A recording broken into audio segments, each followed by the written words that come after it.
First. Live mula sa GMA Network Center, ito ang 24 Oras.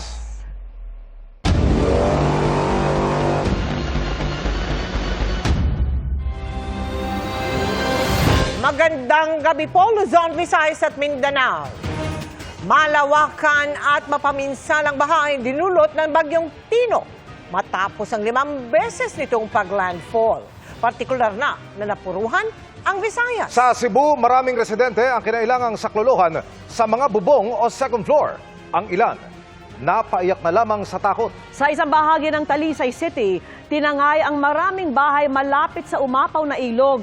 Kabi-kabila rin ang kinasang rescue operations. At nakatutok si Sandra Aguinaldo.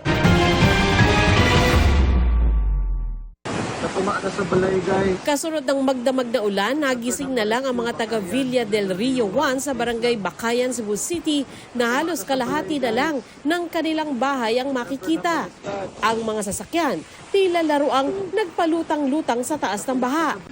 Sa iba pang kuha ng used cooper, may mga sasakyan ng tuluyang nalubog sa tubig o di kaya'y nagpatong-patong matapos anurin. May mga residente ring tila basang sisiw na naghihintay ma-rescue sa bubong. Nagpasaklolo naman ang ilang taga Sitio Galaxy sa barangay Danglag sa bayan ng Konsolasyon. Sa National Highway ng lungsod, hanggang baywang ang kulay tsokolating baha kaya walang makadaang sasakyan. Hindi makapunta kong emergency. Pwede please guys. Tabangin. Napaiyak naman sa takot ang residenteng ito ng Villa Azalea sa barangay Kotkot sa bayan ng Liloan dahil sa taas ng baha. Lubog na ang unang palapag ng mga bahay at nagsilutangan na rin ang mga sasakyan. Marami sa mga residente binalot sa trapal ang mga sarili habang naghihintay ng rescue. Lubog din sa baha ang bahaging ito ng barangay Hubay sa Liloan. Sinagip ng Red Cross ang mga stranded sa ikatlong palapag ng isang bahay. Nirespondihan din ang isang buntis na dinala sa ospital. Pati ilang senior, PWD at alagang hayop. Sa Sitio Tigbao sa barangay Talamban, na-recover ng BFP ang labi ng isang lalaking tinangay umano ng ilog. Umapaw rin ang ilog sa Dumlog sa bayan ng Talisay kaya nalubog ang maraming bahay sa San Pio Village. Sa taas ng tubig, napilitan ng ilang residente na manatili na lang sa ikalawang palapag ng kani-kanilang bahay.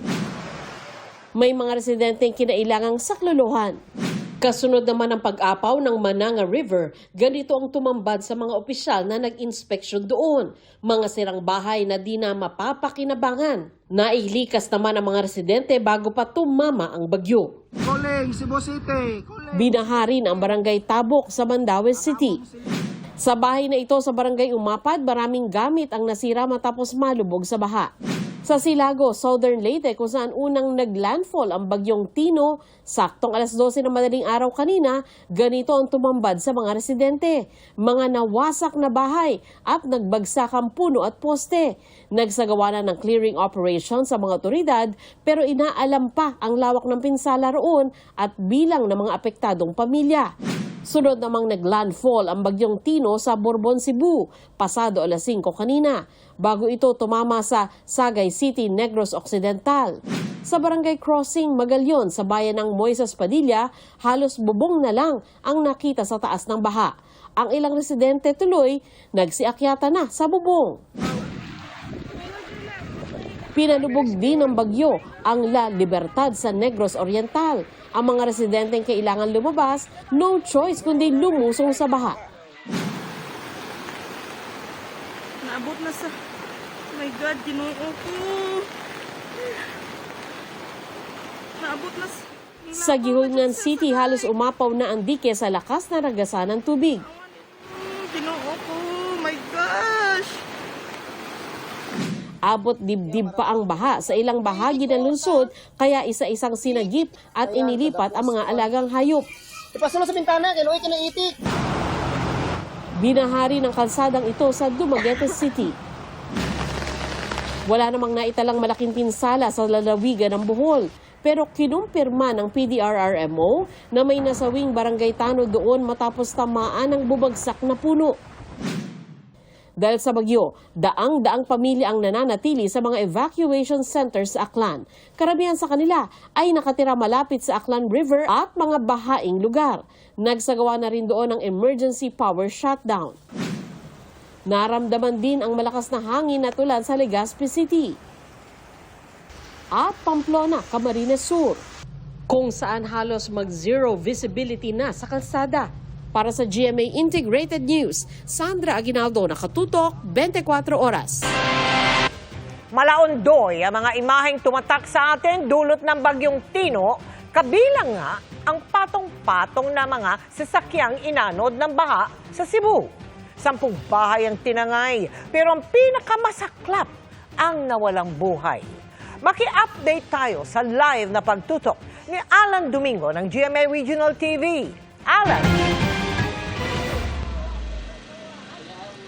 Mel, dito sa kinatatayuan kong subdivision sa Cebu City ang nakaranas ng matinding pagbaha ng naramdaman ang bagyo alas 4 kaninang madaling araw.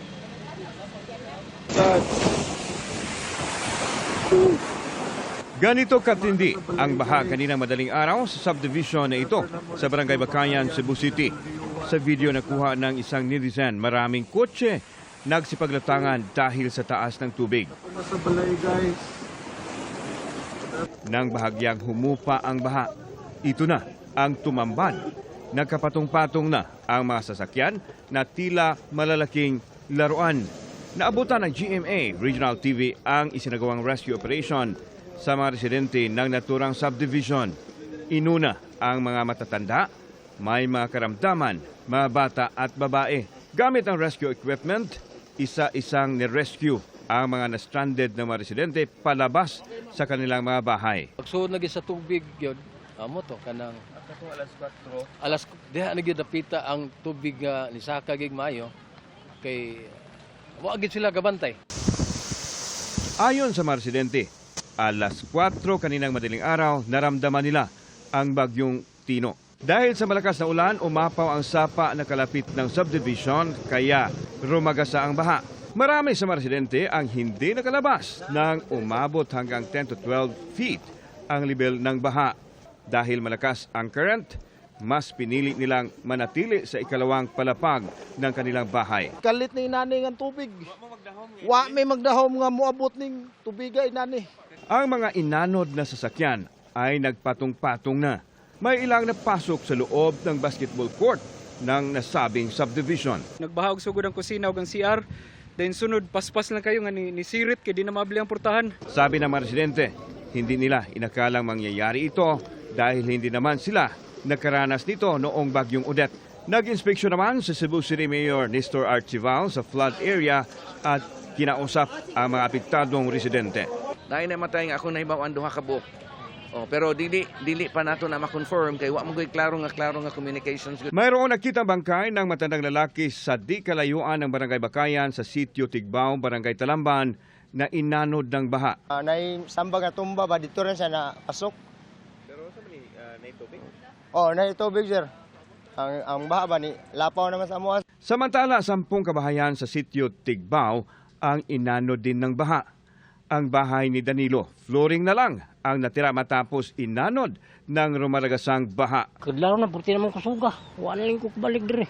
Nasawi naman ang kalabaw ng pamilya ni Victor Mingo matapos malunod. Kinatay nila ito para mayroon silang makakain at ang kaniyang mga kapitbahay. Si Victor muntik nang inanod ng baha. Buti na lang nakaakyat siya sa kawayan at na-rescue. Dahil sa magdamag na pag-ulan, muntik nang umapaw ang tubig sa Guadalupe River. At nang namonitor ng barangay ang level ng tubig sa Guadalupe River, agad na inalerto ang mga residente sa Sitio Sapang na mag-ingat. Samantala sa social media post naman ng Our Lady of the Sacred Heart Parish Capital, makikita na pinasok na ng tubig baha ang ground floor ng simbahan. 1 a.m. nang simulang bumuhos ang malakas na ulan sa Cebu, pero humina ito ng bandang 2 a.m. Muling bumuhos ang malakas na ulan o torrential rain bandang 4 a.m. hanggang maglandfall ang bagyong Tino kaninang 5:10 a.m. sa bayan ng Borbon.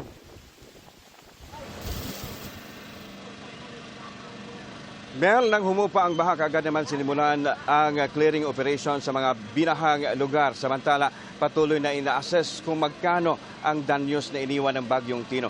Samantala, Mel, sinabi ni Mayor Archival na mayroong 12 katao ang patuloy na pinaghahanap matapos inanod ng baha. Mel. Maraming salamat sa iyo, Alan Domingo ng GMA Regional TV. Dead on arrival naman sa ospital ang isang lalaki sa Capiz na nabagsakan ng puno. Mahigit 50,000 ang lumika sa probinsya dahil sa bagyo. At ang latest na sitwasyon doon, tinutukan live ni Kim Salinas. Kim. Vicky, natumbang mga kahoy at mga kalsadang hindi madaanan dahil sa pagbaha. Ilan lang ito sa mga iniwang epekto ng Bagyo Tino sa Northern Iloilo at sa probinsya ng Capiz. Madaling araw pa lang, malakas na ang naranasang mga pagulan sa Rojas City, Capiz. Nakataas ang Tropical Cyclone Wind Signal No. 3 sa lugar dahil sa Bagyong Tino. Nagdulot yan ng mga pagbaha. Kaya pansamantalang hindi nadaanan ang 4 na kalsada sa lugar. May 2 ring apektado dahil naman sa pagguho ng lupa at nabuwal na puno. Sa panay naton ang magubilan at may soil erosion. Kag ang poblasyon ilaya sa Cali Martires may ara sang obstruction nga kahoy. Mahigit 56,000 na individual ang nasa evacuation centers ngayon sa probinsya ng Capiz dahil sa bagyo. We're not worried because nag-conduct tayo ng preemptive evacuation. Sa gitna niyan, isang dugo ang lalaki ang nirespondihan sa Barangay Sublangon, Pontevedra. Nadaganan siya ng puno bandang alas 10 kaninang umaga. Dinala pa siya sa ospital, ngunit idineklarang dead on arrival. Ayon sa isang residente ng barangay, na flat ang gulong ng motorsiklong minamaneho ng biktima, kaya tumigil siya sa lugar para magpakarga ng hangin. Pero nang makarinig ng ingay ng puno, sinikap niyang isalba ang motorsiklo ngunit nadaganan ito kasama siya. Nagambal man to sante siya nga palayo na sa motor, hindi sang balik. Nagbalik pa sa pagkatumbas ang kayo sa solo ya. Mapok sa dayon sa tunga sang krasada. Consider sa sir nga daw liborer sa sir. Nag-reside sa temporary reside siya sa may barangay Sublangon. Makadto sa iya nga sir, nga manukan. Nakikipag-ugnayan na ang pulisya sa pinagtatrabahuhan ng biktima at sa kanyang mga kaanak.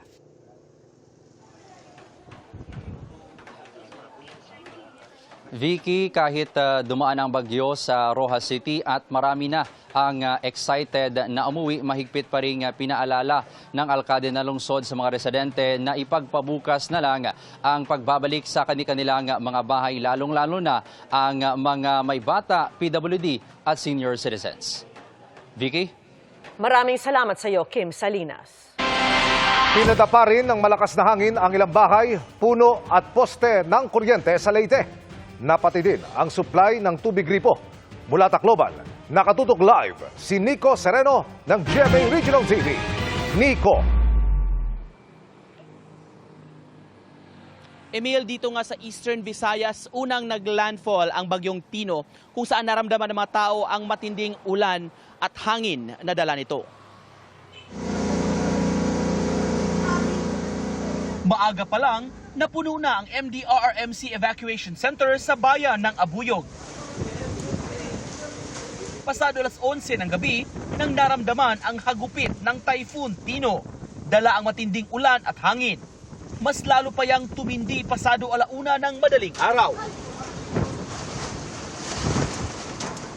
Ang mga motorsiklong nakaparada nga sa evacuation center nagtumbahan. Alas 4 ng madaling araw, sumama kami sa pag-inspeksyon ng MDRRMO.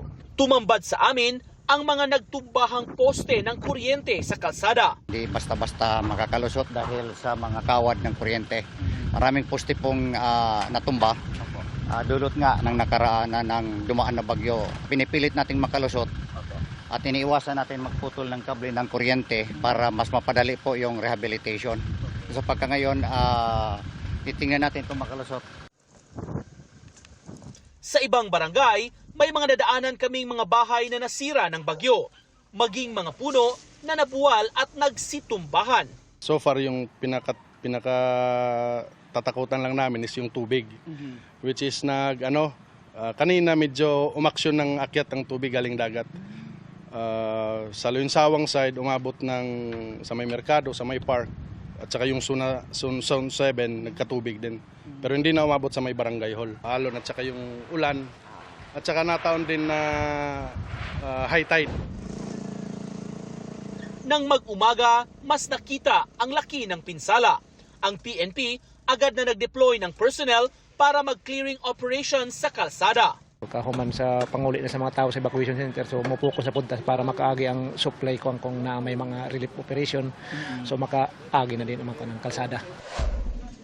Sa lungsod ng Javier, may ilang mga residente ng abala sa pagkukumpuni ng kanilang nasirang bahay. Oo, nagipa. Yun na lang po, kay lisod man po og matudan. Na mga bata mo, kung mga dagko na, kay pwede man magtago-tago asang dapit ang dili turo. Sa San Vicente, poblasyon sa bayan ng Mahaplag, problema ng ilang residente ang grabing putik na iniwan ng baha. Umapaw daw kasi ang ilog sa kanilang lugar. Pero ang mas malaking problema, paano maglilinis kung wala namang tubig sa gripo at kinakailangan pang mag-igib sa may munisipyo. Kapag kipot may sa among bahay tungkol sa dako sa tubig. Ang lapok gadyo nga nakuha na kinhi. Kutob. Hawak. Hawak. Oo. Diya tubig ang diriliog. Ang isang residente, dumidiskarte na lang na ibilad sa araw ang kanyang bagong aning bigas na nabasa.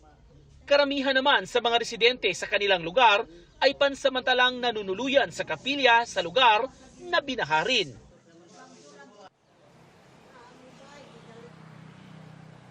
Sa ngayon, Emil, ay hindi pa naibabalik ang linya ng kuryente at komunikasyon sa maraming mga lugar dito sa Eastern Visayas. Nagpapatuloy pa rin ang damage assessment ng mga otoridad sa kabuang epekto ng bagyo. Emil?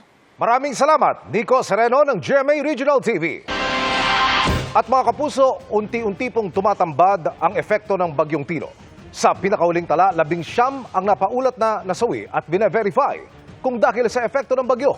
Umabot naman sa 1,400 na mga stranded sa mga pantalan dahil hindi makapaglayag ang mga sasakyang pandagat. Siniguro naman ng palasyo na tinutulungan na ang mga apektado. Nakatutok si Ivan Mayrina. Oras ang hinahabol para hindi na lumala ang epekto ng Bagyong Tino sa bansa. Kabilang napaulat na nasawi na umabot na sa 19, bagamat bineberipika pa kung dulot ng bagyo. Nangangala pa ng dagdag na impormasyon ng Office of Civil Defense, lalo't may mga lugar na hindi pa naabot dahil sa nagpapatuloy na ulan at hangin at mga pagbaha. Pero may 1,700 tauhan ito ang nakatutok na sa clearing operations. Kailangan ding alalayan ng 1,400 ang stranded sa mga pantalan habang bawal pa maglayag at ayusin ang supply ng kuryente. Ngayong 8 electric cooperative ang may total power outage at 15 ang may partial outage. Ayon sa palasyo, iniutusan ni Pangulong Bongbong Marcos ang pagtutok ng pamahalaan sa mga epektong ito. Tutungo rin ang ilang miyembro ng gabinete sa mga pinakaapektadong probinsya upang personal na alamin ang kalagayan at tiyaking na ibabalik agad ang mga pangunahing serbisyo. Tinitiyak ng pamahalaan ang patuloy na pagkilos upang mapabilis ang pagbangon ng ating mga kababayan. Kabilang sa mga napuruhan ng Cebu na hindi pa nakakabangon sa 6.9 magnitude na lindol nitong September 30. Kabilang sa halos 400,000 maagang pinalikas roon ay ang mga nawalan ng tahanan dahil sa pagyanig. Some of those who are at the tent cities, yun kasi kailangan i-dismantle ang tent city kasi that will not withstand itong malakas na bagyong dadaan. So they were transferred to more sturdy evacuation centers, some to modular shelter units. Mahigit 2 milyong family food packs na naipamahagi ng DSWD habang dumarami ang mga nasa evacuation center. Bukod sa mga food packs, sleeping at hygiene kits, partikular na tinututukan ang kapakanan ng mga vulnerable sector tulad ng nakatatanda, mga kababaihan at mga bata. Isa po sa tinitingnan natin ay dapat meron pong functional water and sanitation health facilities. Meron din pong mga alternative learning activities or learning modalities para po sa mga kabataan at sa mga mag-aaral natin ng mga internally displaced persons. Inaasahan magdedeklara ng state of calamity sa ilang lungsod, bayan o probinsya para magamit ang kanilang mga calamity fund. Ang quick response fund naman ng DSWD, nauna nang pinadagdagan ng Pangulo kasunod ng sunod-sunod na kalamidad. Para sa GMA Integrated News, Ivan Mayrina, nakatutok, 24 oras. Mga kapuso, parating na po ang tulong ng GMA Kapuso Foundation sa mga lugar na matinding hinagupit ng Bagyong Tino. Tatawid po ng dagat patungong Homonhon Island, Eastern Samar, ang ating truck na may kargang sako-sakong relief goods. Ipapamahagi po yan sa mga residenteng lubhang napuruhan ng bagyo doon sa mga susunod na araw. Naghahanda na rin tayong maghatid ng tulong sa mga apektadong pamilya sa Talisay, Consolacion, Liloan sa Cebu at Leyte kapag ligtas lang maaabot ang mga lugar na binaha. Sa mga nais namang tumulong sa mga kababayan nating sinalanta ng Bagyong Tino, maaari po kayong magdeposito sa mga bank account ng GMA Kapuso Foundation o magpadala sa Cebuana Lowellier. Pwede ring online via GCash, Shopee, Lazada, Globe Rewards at Metrobank credit cards.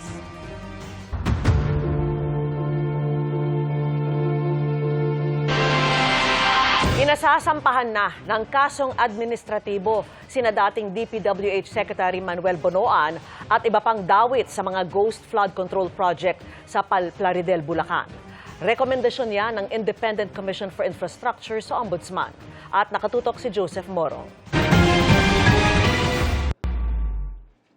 Sa ikatlong interim report ng Independent Commission for Infrastructure o ICI na inihain sa Ombudsman, pinakakasuhan nito si dating Department of Public Works and Highways o DPWH Secretary Manuel Bonoan ng kasong administratibo na paglabag sa Code of Conduct and Ethical Standards for Public Officials and Employees. Gayon din sina dating DPWH Undersecretary Roberto Bernardo at Maria Catalina Cabral, mga dating District Engineer Henry Alcantara, Assistant Engineer Bryce Hernandez, Construction Chief JP Mendoza at 5 pang engineer ng Bulacan District Engineering Office. Kaugnay ito ng 72.3 million pisong Ghost Flood Control Project sa Bagong Silang, Plaridel, Bulacan. Ayon kay ICI Chairman Justice Andres Reyes Jr. na kinabang ang mga senior na opisyal ng DPWH sa mga flood control project. We'll be submitting our interim report and recommendation to the Office of the Ombudsman on the alleged involvement of several DPWH officials and employees in obtaining bribes of unwarranted monetary benefits from flood control projects. Tungkol kay Bonoan, sabi ng ICI, may supervision at control siya bilang kalihim. Pero tinalikuran ni Bonoan ang tiwala ng publiko kaya naisakatuparan daw ang anomalya ng mga senior officials ng DPWH. Nabigo raw si Bonoan na maging maingat kaya nagresulta raw ito sa anomalya. Dagdag pa ng ICI, harap-harapan daw na nangyari ang pagnanakaw ng pondo ng bayan. At kung hindi pa raw sa State of the Nation address ng Pangulo ay magpapatuloy pa sana ang pangungulimbat. Kung mapapatunayang lumabag sina Bonoan, maaari silang makulong ng hindi lalampas sa 5 taon o pagmultahin ng 5,000 pesos o pareho. Maaari rin silang hindi na makaupo sa gobyerno. Ang umunoy kapabayaan ni Bonoan ay patungkol sa proyekto ng DPWH Bulacan 1st District sa kontraktor na Top Notch Catalyst Builders Incorporated na pagmamayari ng isang Yumir Villanueva. Para dapat ito sa isang riverbank protection structure sa Bagong Silang, Plaridel, Bulacan na nagkakahalaga ng 72.3 million pesos. Pero sa investigasyon ng Commission on Audit o COA ay hindi naitayo sa sinabing lokasyon ng nasabing proyekto. Pero may certificate of completion ito noong May 2025 lamang at nabayaran ito. Kaya bukod sa kasong administratibo, pinakakasuhan din ng kasong kriminal na graft, malversation of public funds, falsification of public documents, at paglabag sa Government Procurement Act at Presidential Decree No. 1759, sina Alcantara, Hernandez, ang owner ng Top Notch sa Villanueva, at iba pang taga DPWH Bulacan District. Sinisika pa ng GMA Integrated News na makuha ang panig na Bonoan at ng iba pang inirekomendang kasuhan ng ICI. Ang isinumiteng rekomendasyon ng ICI sasailalim naman sa fact-finding ng Ombudsman para malaman kung maihahain ito sa korte. More are coming. I repeat, more are coming. We will go into fact-finding immediately because these are referrals and they may need more documents to be able to for us to be able to file cases for preliminary investigation. Samantala, pinasama na ng ICI na pakasuhan din ng bribery, corruption of public officials at plunder kasama ni na Senador Jinggoy Estrada, Senador Joel Villanueva at dating Congressman Saldico, Sina Alcantara at Chief of Staff niya na si Carlo Rivera, Hernandez Mendoza, aide ni Villanueva ng si Peng, Mina Jose ng WJ Construction, mga aide ni Ko na sina alias Paul at Mark. Sinisika pa ng GMA Integrated News na makuha ang kanilang panig. Para sa GMA Integrated News, Joseph Morong, nakatutok 24 oras. Walang taka sa Pampanga ang dalawang nagbebenta umano ng mga mamahaling sasakyan pero ibinubulsa ang bayad ng kanilang kliyente. Huli, pati ang mastermind umano sa krimen, tunghayan sa aking eksklusibong pagtutok.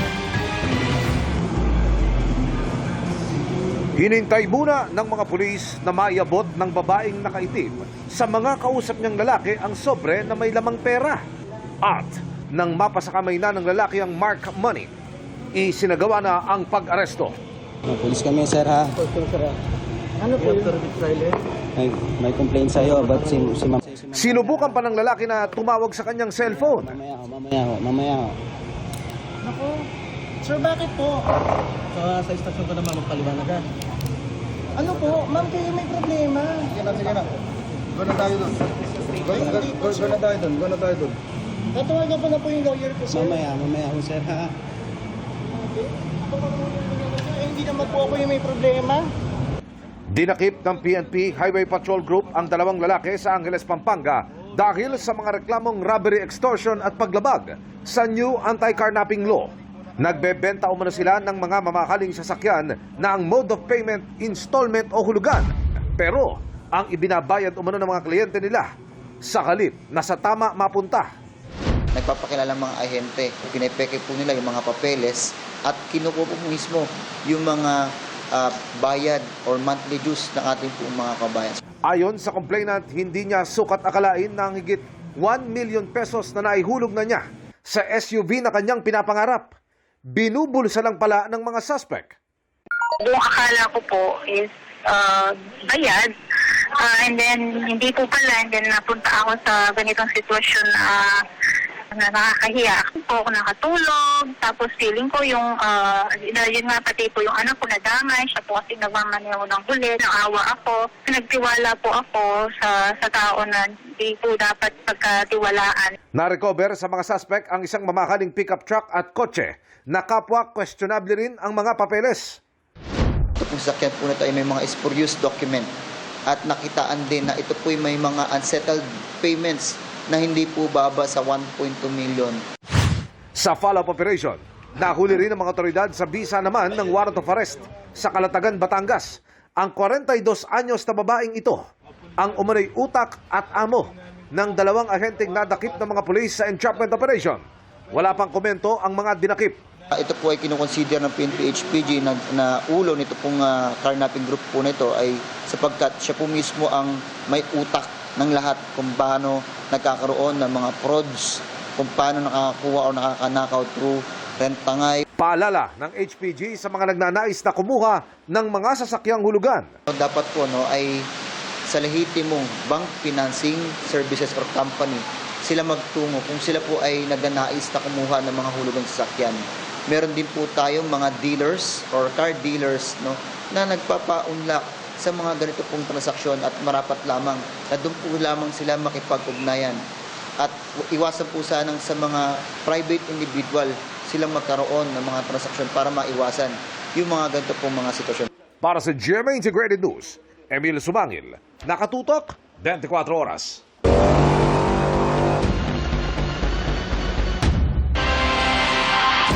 Sa lakas ng Bagyong Tino, ultimo truck na magsasagawa ng rescue operation sa Hilagang Cebu muntik ng anurin.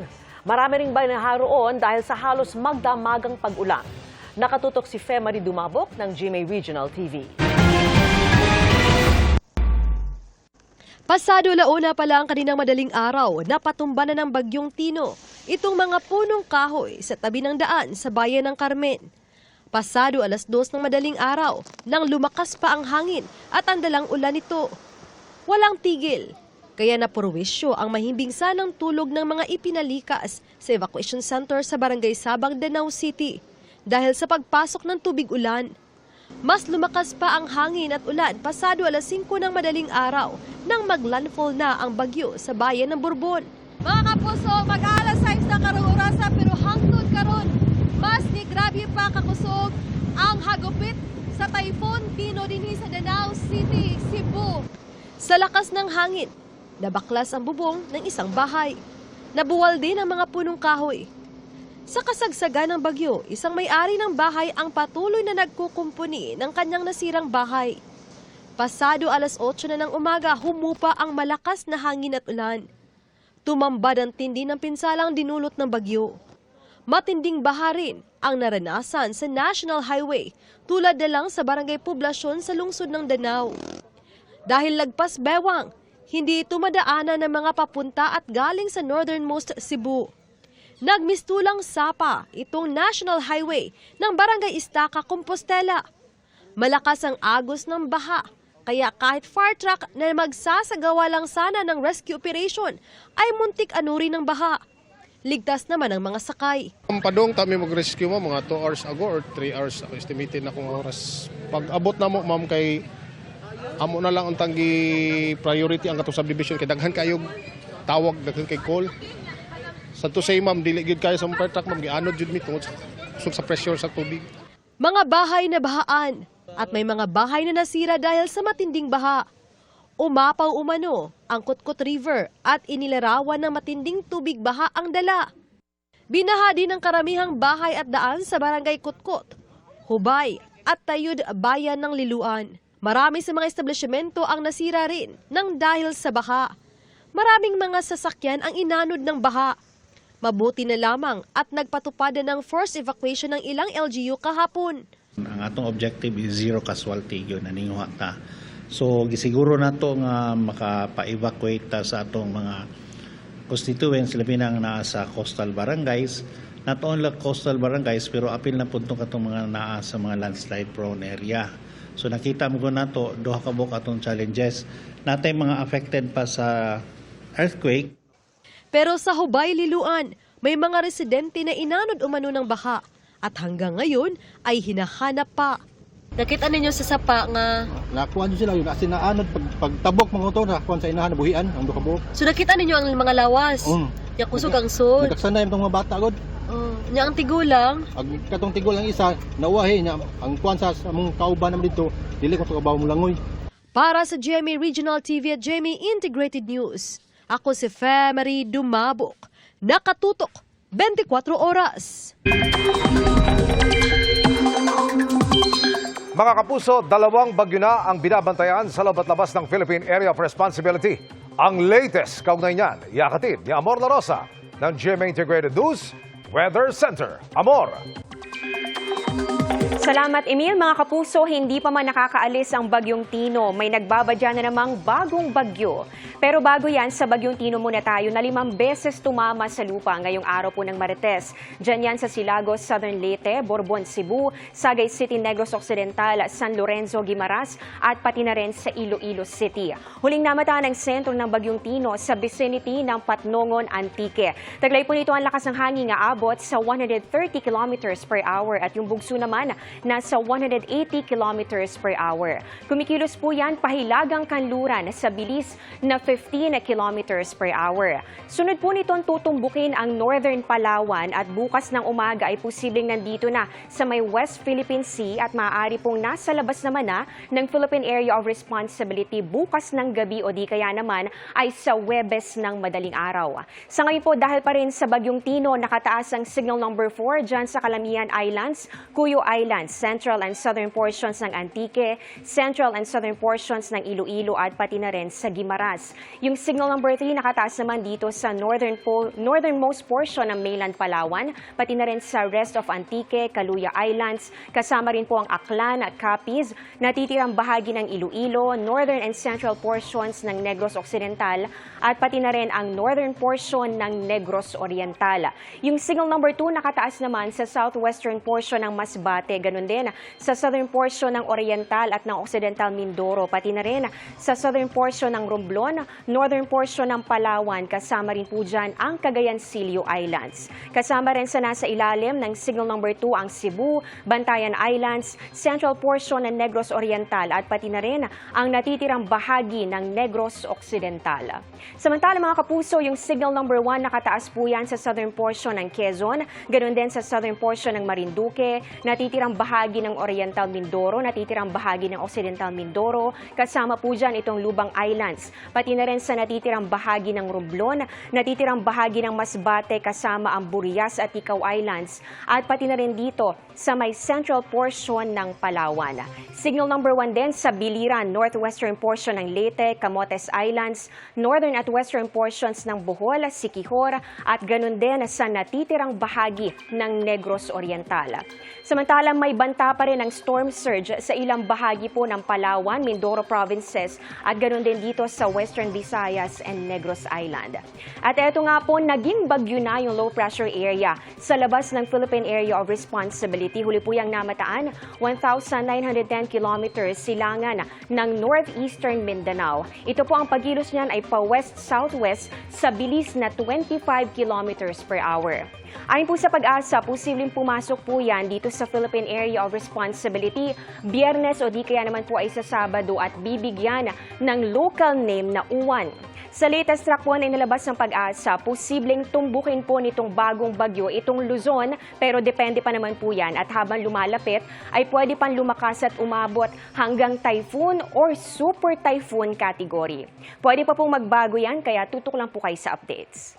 Sa ngayon ay medyo malayo pa naman po ito at wala pang epekto dito sa ating bansa. So yung patuloy po makaka-apekto sa atin, ito po nga bagyong Tino pa rin at pati na rin po itong bahagi ng shear line at ganun din yung northeast monsoon o yung amihan. Base po sa datos ng Metro Weather, umaga bukas may tsansa po ng ulan. Dito yan sa may Batanes and Babuyan Islands, eastern section ng northern at ng central Luzon, Calabar Zone at ganun din dito sa Mimaropa. At mapapansin po ninyo, yung pinakamatitinding buhos ng ulan ay nandito na sa bahagi po ng Palawan. May mga pag-ulan din sa hapon, kasama na po dyan itong bahagi ng Bicol Region. Sa Metro Manila naman tayo, pwede pa rin pong maulit yung mga pag-ulan bukas, kaya magdala pa rin po ng payong. Sa Visayas at Mindanao naman, umaga po bukas may mga pag-ulan pa rin.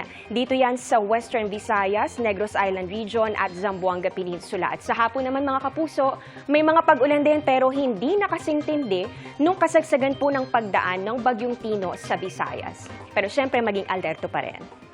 Yan ang latest sa ating panahon. Ako po si Amor La Rosa para sa GMA Integrated News Weather Center. Maasahan anuman ang panahon. Isang gabi na puno ng awitan at madamdaming pag-alala ang inialay ng malalapit na kaibigan at nakasama sa trabaho ni Eman Atienza. At para gunitain ang maikli ngunit makabuluhan niyang buhay, isang advocacy campaign ang ilulunsad ng kanyang Sparkle family. Narito ang report ni Aubrey Carampel. I dropped my sword and cried for just a while. 'Cause deep inside this armor, the warrior is a child. Puno ng emosyon ang tribute ng Sparkle GMA Artist Center para sa pumanaw na status by Sparkle artist at social media influencer na si Eman Atienza. Ang kanyang mga kaibigan at co-Sparkle artists na sina Maika Kimochi at Alia De Gracia. Emosyonal nang ikwento ang kanilang unforgettable memories with Eman. Whether it's a small win or a tough moment, Eman was always there with her words of encouragement, reminding us that we could make it through. She celebrated others with a big heart. She was the most selfless, most humble, kindest person I've ever met. She was like a shooting star. Wherever she went, she instantly lit up the room. She was a ball of energy, full of kindness. Bilang pagunita kay Eman, nais daw ng Sparkle na bigyang pugay ang kanyang alaala sa pamamagitan ng isang advocacy campaign. So, in a few days, we will be starting an online and on-air campaign called Click Kindness. I think it's obviously inspired by Eman. It is a legacy she will leave with Sparkle and each and every member of GMA whom she has touched and loved. Dumalaw din sa burol ang ilang opisyal ng GMA Network, kabilang si Senior Vice President Attorney Annette Gozon Valdez at iba pang kasalukuyan at dating opisyal ng GMA. Namataan din sina Gabby Garcia at Khalil Ramos, Mikey Quintos, Shuvi Etrata, Anthony Constantino at iba pang Sparkle at Status by Sparkle artists. Pati sina Manila Mayor Isko Moreno at Vice Mayor Chi Atienza na kapatid ni Kuya Kim. Dagsari ng pagdating ng mga kaibigan ng pamilya at mga kasamahan sa trabaho. So many people are inspired by Eman.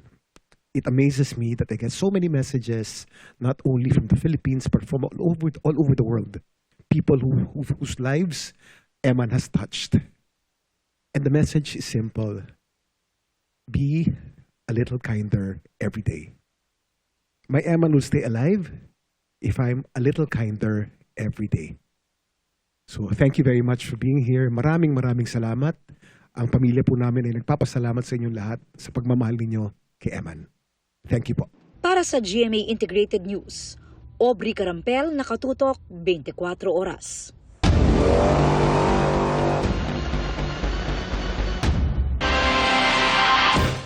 Tulad sa Cebu, abot bubong din ang baha sa Moises Padilla sa Negros Occidental dahil naman sa umapaw na ilog. May mga kalsada ring hindi madaanan dahil sa baha o nabuwal na mga puno. Nakatutok live si Eileen Pedreso ng GMA Regional TV. Eileen? Mel, mula pa kaninang umaga ang ulan na nararanasan sa ilang bahagi ng Negros Occidental. Dito naman sa bayan ng San Enrique, hindi rin nakaligtas sa baha ang mga kabahayan pati na mga motorista. Lubog sa baha ang ilang kabahayan sa Sitio Asin, Barangay Bagunawa sa San Enrique, Negros Occidental matapos maranasan ang malakas na ulan mula kaninang umaga. Umapaw sa kalsada ang tubig baha at pumasok sa ilang kabahayan. Ang ilang motorista pahirapan sa pagdaan sa lugar. Si Mary Joy humingi ng rescue matapos pasukin ng baha ang kanilang bahay sa lugar. Mga ako pamilya dito ato na sa babaw at top ga tener. Tidire na lang ko nagpabilin eh. Gabi gid mo iya pangabay kami to nga ma-rescue na to sila. Ti subong gulpi lang nag tubig, bisan nagulat ang tubig dalom mga balay nang kalalupad. Pareho ako na ang alubla ko nang kala tumba ulog. Hasta sulod balay ko na sa loob mga tubig. Sa mga larawang ito, makikitang halos abot na ng tubig baha ang bubong ng ilang kabahayan sa barangay crossing sa bayan ng Moises Padilla. Halos abutin naman ng tubig ang overflow bridge sa barangay 1. Sa barangay Montilla, hindi madaanan ang ilang kalsada matapos matumba ang ilang puno. Pansamantala ring hindi madaanan ang hanging bridge na ito sa barangay Quintin Remo. Ayon sa MDRRMO, mahigit 500 individual ang nag-evacuate at pansamantalang nananatili sa 8 evacuation sites. Sa Victoria City naman, nilipad na malakas na hangin ang ilang bubong ng bahay. May ilang kalsadang hindi madaanan dahil sa natumbang mga puno. Inilikas na rin ang mahigit 1,000 pamilya na nakatira sa coastal area sa Bacolod City. Sa kabila ng isinagawang forced evacuation, may ilang residenteng piniling manatili sa kanilang mga bahay.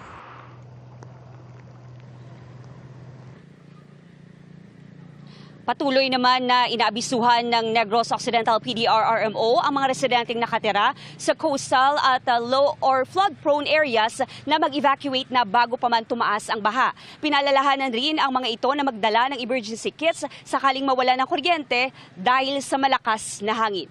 Balik sa inyo dyan, Mel. Maraming salamat sa iyo, Eileen Pedreso ng GMA Regional TV.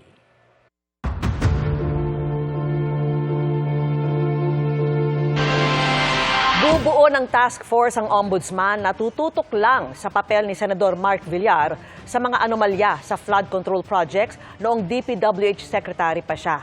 Iniimbestigahan na rin ang posibleng papel ni na dating Senate President Escudero at dating Speaker Romualdez sa mga pagsisingit sa national budget. Nakatutok si Salima Refran. Isang bagong task force ang bubuuin ng Office of the Ombudsman at ang tututukan lamang nito ang investigasyon kay Senador Mark Villar kaugnay ng mga maanumalyo umanong flood control projects. Partikular ang pagiging kalihim niya noon ng Department of Public Works and Highways sa ilalim ng Administrasyong Duterte. Because it did not start the last 2 years. It started way back, started in tiny bits in 2018, started to grow. When they perfected the system, it started in tremendous leaps and bounds. Titignan din daw, sabi ni Ombudsman Jesus Crispin Remulla, kung nakinabang sa mga proyekto ang mga ari-arian ng pamilya ni Senator Villar. Kaya kasama rin sa iimbestigahan ang kanyang inang si dating Senador Cynthia at kapatid na si Senador Camille Villar. Tinukoy ni Remulla ang mga proyekto sa baluarte nilang Las Piñas at kalapit na Bacoor, Cavite. Kasi andun yung mga lupa na nag-benefit din eh. They're the landowners also that benefited from that. So we have to look at that also. We're forming a new task force for that. Just for Villar itself.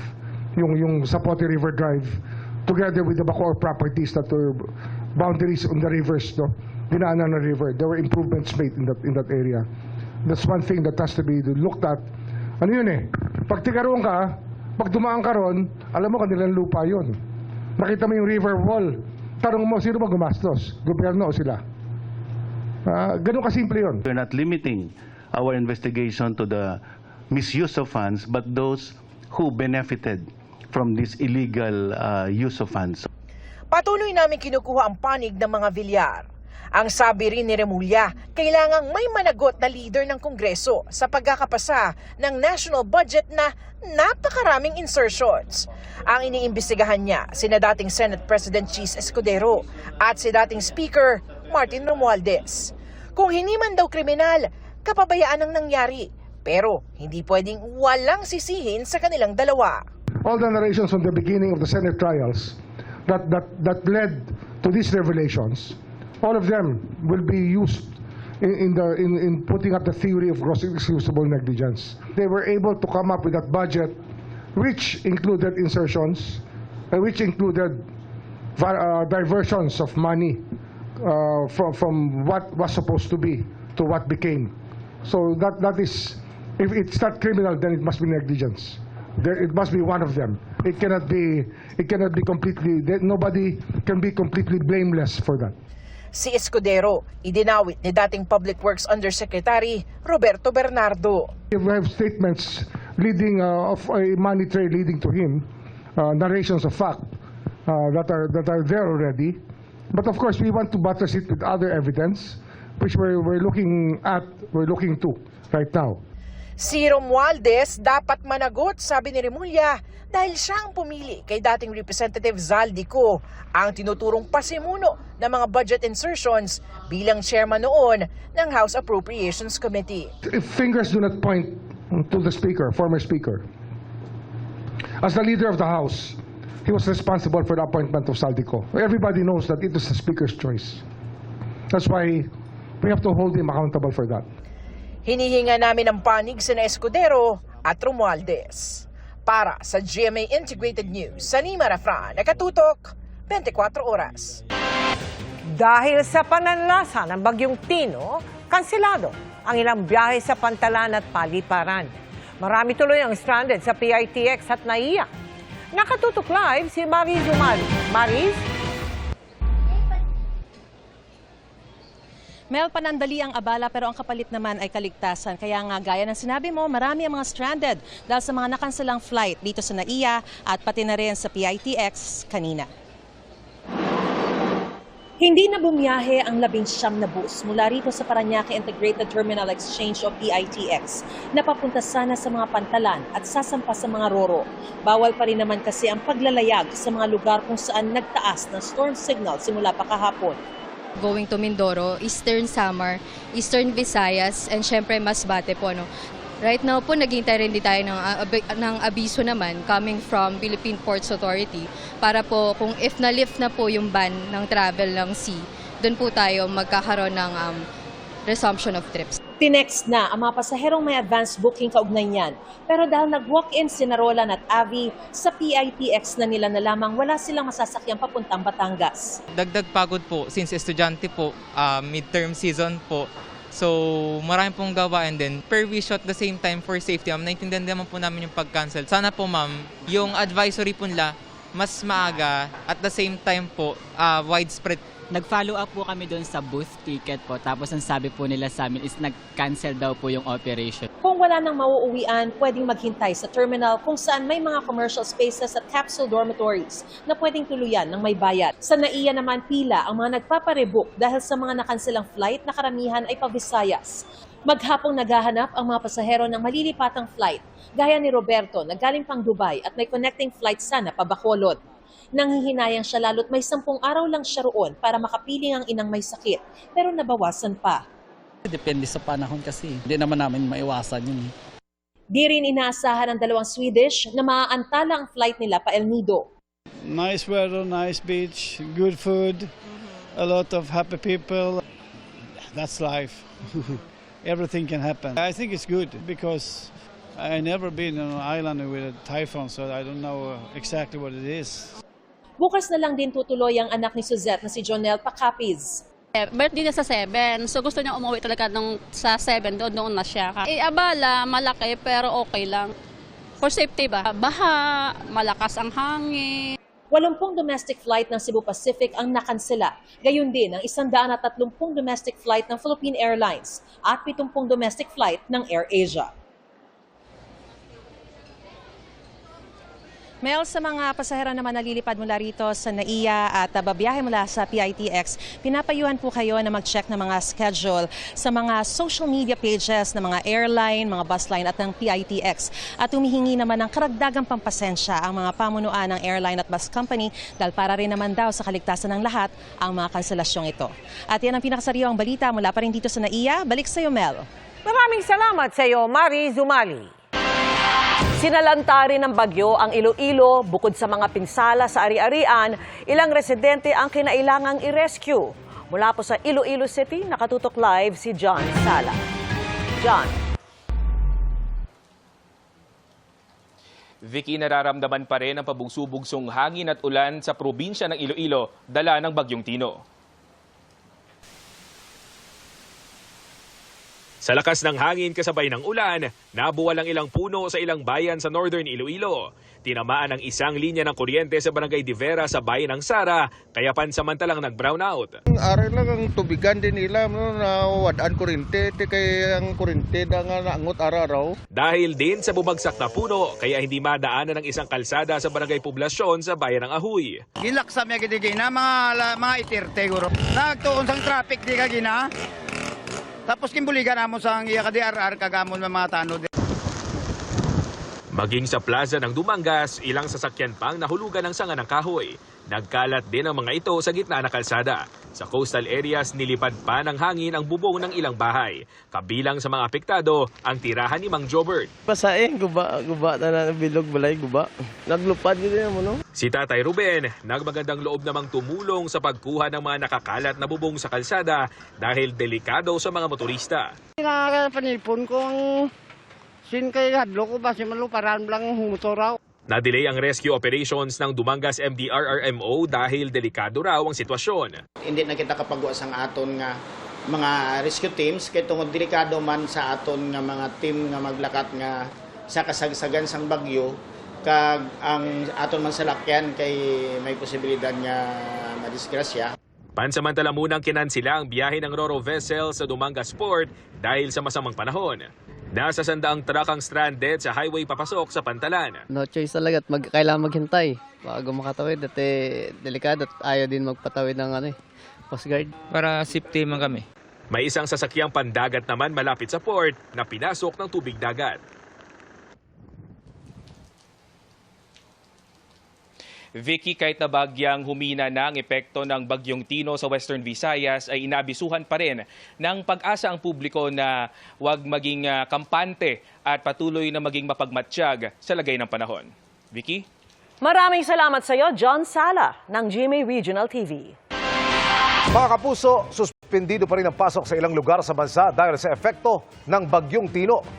Wala pong pasok sa lahat ng antas sa mga pampubliko at pribadong paaralan, pati sa mga pribadong opisina at tanggapan ng gobyerno sa Culaba, Biliran, Panitan, Capiz at Binalbagan sa Negros Occidental. Sa lahat ng antas din sa mga paaralan at sa mga tanggapan ng gobyerno, walang pasok sa buong probinsya ng Antique. Suspendido rin ang klase sa ilang bayan at syudad sa Cebu Province. Mga kapuso, gayon din po sa Iloilo. At sa bayan ng Calatrava sa Negros Occidental at Malay sa Aklan.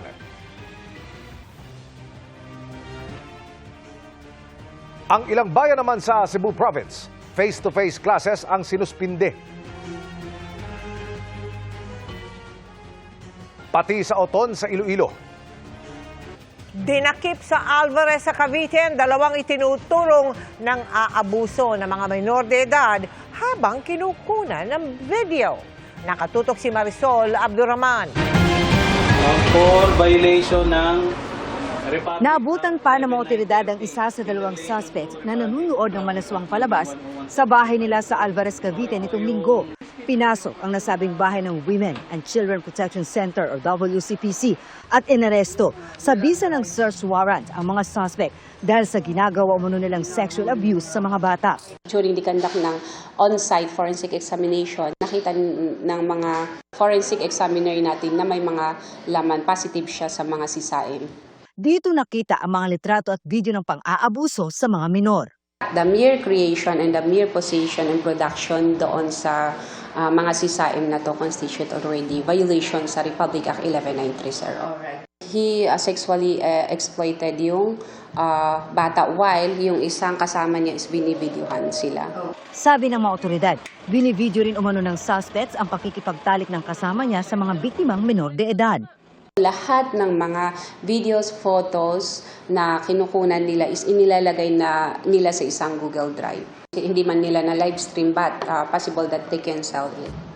Sa forensic examination sa kanilang mga nakumpiskang gadget, nakilala at natunto ng WCPC ang mga lalaking biktima, kabilang ang 3 minor de edad at isang 19 anyos na 3 taon umanong inaabuso ng mga suspect.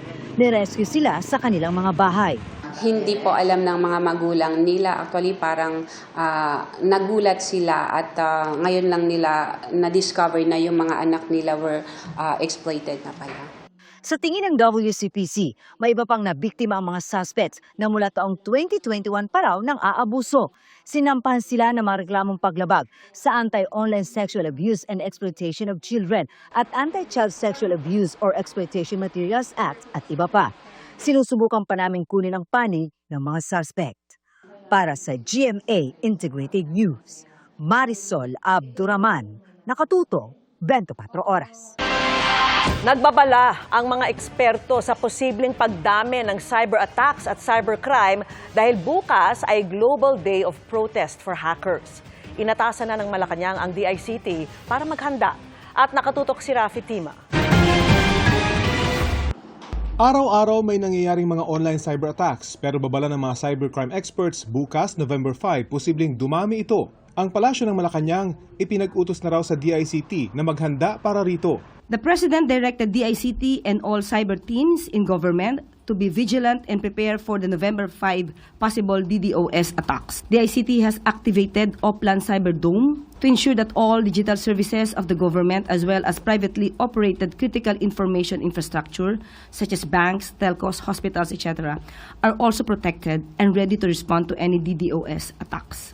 Paliwanag ng Cybercrime Investigation Coordinating Center, sa mga nakaraan, tumataas ang mga insidente ng hacking hindi lang sa Pilipinas, kundi sa buong mundo tuwing November 5. Yung 5th of November, kung tawagin ho nila, is a global day of protest for hackers. They adopted yung gunpowder incident sa UK. They even adopted yung Guy Fawkes mask as their symbol for yung mga hackers natin, yung, lalo na yung mga anonymous hackers natin. Madalas daw gamiting paraan ng mga hacker ang Distributed Denial of Service o DDoS kung saan pababagalin nila ang website na kanilang target hanggang sa halos hindi na ito magamit. Baka nagtatry sila mag-login, for example, mag-a-apply ng loan, mag-a-apply ng various certifications, tapos hindi sila maka-access. Ito yung tinatawag natin DDoS. Bagamat isang uri lang ng protesta ang 5th day of November, baka daw samantalin ito ng mga kriminal para magsagawa ng cybercrime lalo pat pansin ng ahensya, dumarami na uli ang online scam. Dahil kapaskuhan, nagkakaroon ng increase doon sa mga commercial scams at saka mga love scams. So, which is usually the trend pag Pasko kasi nga maraming naghahanap ng discount. At yun naman ang ginagawang pampain ng mga threat actors na to. Pag nangyari ito, ipagbigay alam lang daw sa DICT o CICC sa pamamagitan ng Hotline 1326. Para sa GMA Integrated News, Rafi Tima nakatutok, 24 oras. Bumagsak sa Loreto, Agusan del Sur ang isang helicopter ng Philippine Air Force na tutulong sana sa relief operations ng Bagyong Tino. Ayon sa Air Force, idineploy ang naturang helicopter mula Davao patungong Butuan para pag-aralan muna ang pinsala ng bagyo roon. Pero sa gitna ng flight nito ay naputol ang komunikasyon sa aircraft. Agad nagkasa ng search and rescue operation ng Air Force na nagpapatuloy hanggang ngayon. Patuloy din ang pag-iimbestiga kung ano ang naging sanhi ng aksidente. Iba't ibang disenyo ng Belen ang nagbibigay kulay Pasko sa Belen, capital of the Philippines, ang Tarlac.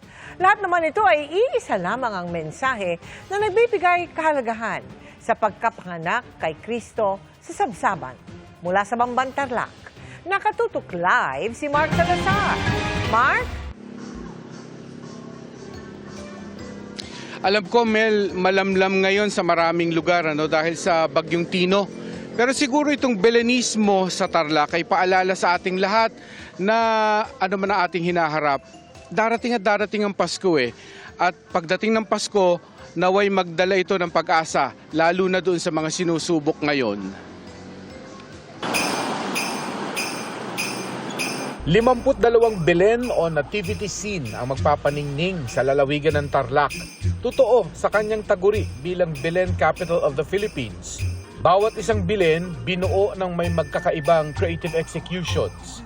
Ang Belen ng Camp Servillano sa Tarlac City halimbawa, may European touch dahil sa Malahabit house design. Philippine native naman ang motif ng dalawang Belen na ito sa kapas.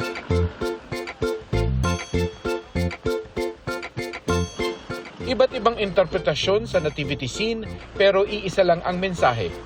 Ang singular meaning ng Belen po, isang pagbibigay ng kahalagahan sa simpleng kapanganakan ni Kristo sa Sabsaban at ang importance ng prayer before the Belen. Bagamat nagkakaisa mga Tarlakenyo na iangat ang kanilang Belenisimo Festival, competition pa rin ito para sa pinakamagandang Belen. 5 kategorya ang paglalaban-labanan ng mga entries. Ito ang entry ng St. Michael the Archangel sa Kamiling Tarlac. Ang konsepto nila, naglalakbay na Belen sa bangkang may dalang pag-asa.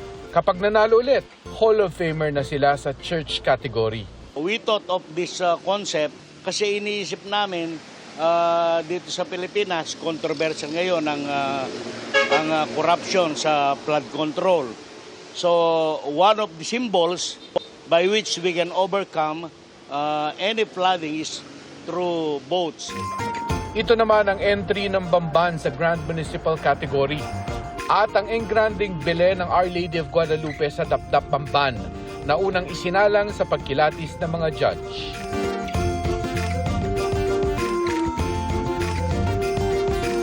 Sa November 29 ang awarding ceremony sa mga nanalong Belen dito sa Belenisimo 2025. Mel. Maraming salamat sa iyo, Mark Salazar.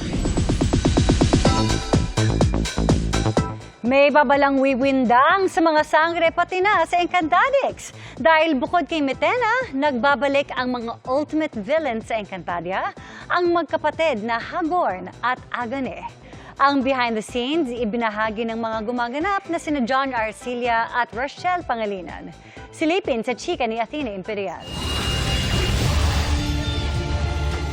Gus na Dunes Sangre o babala sa mga sangre. Sino ang Panginoong kanilang tinutukoy? Maligayang pagdating sa aking bagong kaharian, Irena. Dahil may ay nagbabalik sa Encantadia. Yan ang malupit at sakim na si Hagord. Ginagampanan ng batikang aktor na si John Arcilla. Fierce and scarier ang look ni Hagord mula sa pagiging hari dati ng Hathoria. Ngayon, hari na ng Balaak. Nagbabalik din ang half-sister ni Hagord at general ng Hathoria, si Agane Rochelle Pangilinan. May dark new look din si Agane. Agane. Ipinasilip ni Rochelle ang behind the scenes sa kanilang dressing room. Nagdasal pa nga ang cast at production bago simulan ang shoot sa setup ng Balaak. At ibinahagi rin ang muling pagkikita ni na John at Glyza na parehong na-miss makatrabaho ang isa't isa. At kahit pa kontrabida sina John at Rochelle sa Telefantasia, nostalgia naman ang vibes nito para sa Encantadix Online. At napasabi pa ng Atay de Hathoria. May iba ring nabuhayan ng loob. Sila raw kasi ang daan para matalo ng mga sangre si Mitena. Pero ano nga ba ang reaksyon ni Perena sa father-daughter reunion nila? Sa exclusive na scene silip sa 24 oras, Pakawalan mo ako, Hagord. Hindi ako natutuwa na ako'y naririto. Pagmasdan mo ang aking bagong nasasakupan, Perena. ang iba pang eksena mapapanood pagkatapos ng 24 oras. Athena Imperial updated sa Showbiz Happenings. Naalala niyo ba yung makasaysayang Olympic gold ni Heidelin Diaz sa weightlifting na ang turing ng ilan noon ay panlalaking sports? Mga kapuso, pero kahalintulad ng kwento niya itong estudyante mula po Caloocan na proud member naman ng LGBTQIA. Isa, dahil na, ulitin. Next. Ibaba Sige na, ulit ulit. Ayan. LGBTQIA+. Yun. Patok of the town siya. Sa kanyang kikay post, matapos na matagumpay na mabuhat ang mahigit 80 kilo ng barbell. Ang kwento ng Barbell Princess mula Caloocan, eto na, panoorin sa pagtutok ni Mark Salazar. Tapon mo! Kinaaliwan online ang snatch lift ng grade 11 student na si James Ligaspi mula Caloocan. Kasunod kasi ng astig niyang pagbubuhat, good vibes ang hatid ng magkikay post sa dulo. Sa bawat buhat ni James, bit-bit niya ang mensahe sa mga nagsasabing nasusukat ang lakas ng gender.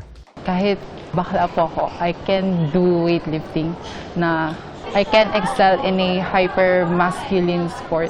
It's about like sa passion mo po doon, sa sport mo.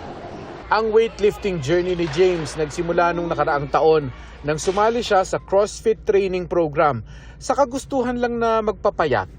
Pero napansin daw ng kanyang coach Dino Mercado ang potensyal niya sa naturang sport. Magaling siya magbuhat. I said, do you like to join like local weightlifting events? So he started there. Nagtuloy-tuloy ang kanyang hilig sa weightlifting. Sa kabila niyan, aminado si James na hindi naging madali ang kanyang pinagdaanan dahil sa mga natatanggap na pambubuli. Sabi po sa akin na bakit daw po ako nag-weightlifting, bakla daw po ako. Hindi ko po sila pinapakinggan kasi I believe na wala naman pong matutulong sa akin yung sinasabi nila. Ang mas pinansin niya ay ang boses ng suporta ng pamilya at ng kanyang paaralan. Sa mga nakakaunawa ng weightlift, ang 80 kilograms na binubuhat na ito ni James sa kanyang 80% strength ay malaking potensyal para sa kanyang edad. Pero may itotodo pa siya kung di pa kakahon sa tingin sa kanya ng iba. He's holding back. So I talked to him. Then I said, it's okay as long you can still wear your makeup. He likes to wear makeup. He likes to wear pink. I said, it's okay as long as you prove to me you still lift weights. Ngayong taon, nanalo agad ng silver sa palarong pambansa si James sa tulong ng kanyang coach. Pero mahaba pa ang tatahakin niya tungo sa kampyonato at sa kanyang advokasya sa tamang kamalayan sa LGBTQ+ community.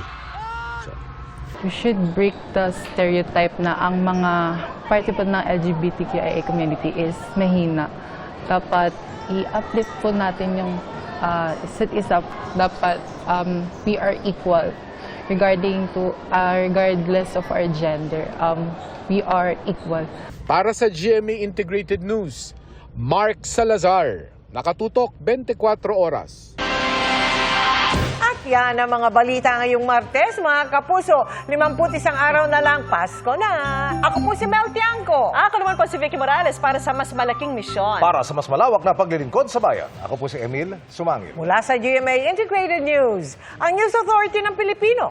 Nakatuto kami 24 oras.